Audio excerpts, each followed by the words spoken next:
We're joined now by Craig Gilbert, our Washington Bureau Chief, to talk a little bit about how Scott Walker is faring in various polls. So Craig, let's start with the national picture, where Scott Walker is in the top three. Importantly, kind of among the bunched up at the top is Donald Trump at 19.2%, Jeb Bush at 13.4%, and Scott Walker at 12.6%.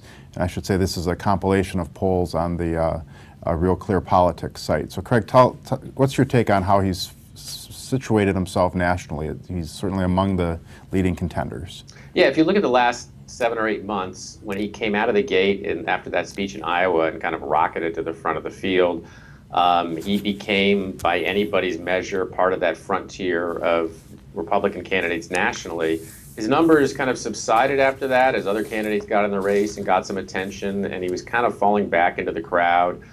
Then with his announcement, I think he got a little bit of a bump, despite the fact that Donald Trump was kind of crowding a lot of people out and overshadowing the field. So that's why you see Trump up there with his very high name ID and all the media attention he's getting. But Scott Walker, I think, is in a pretty good place. I mean, he's up there with Jeb Bush, ahead of this very large and kind of undifferentiated pack of Republicans behind him.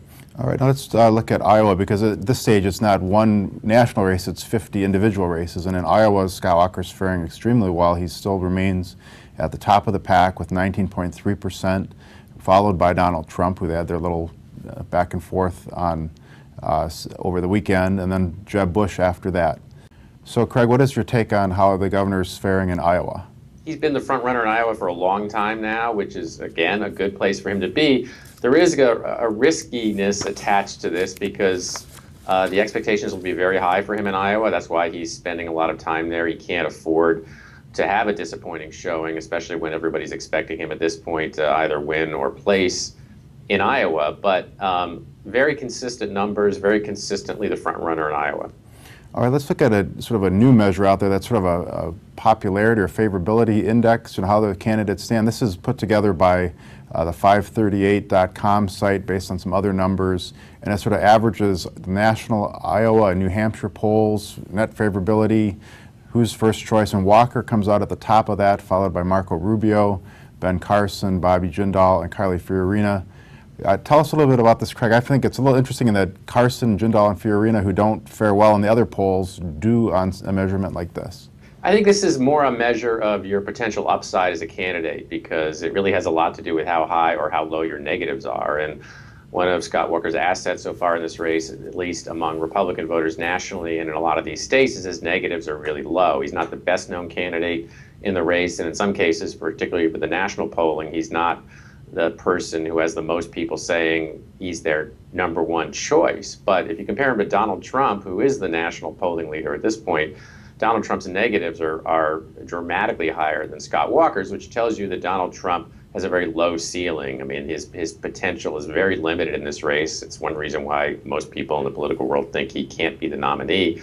But someone like Scott Walker, someone like Marco Rubio, and a few others, have the virtue of being well-liked, even though they're not universally known, but not too many people dislike them. So that means they have the potential to grow in this race. They have the potential to kind of inherit the supporters of other candidates as they fall off.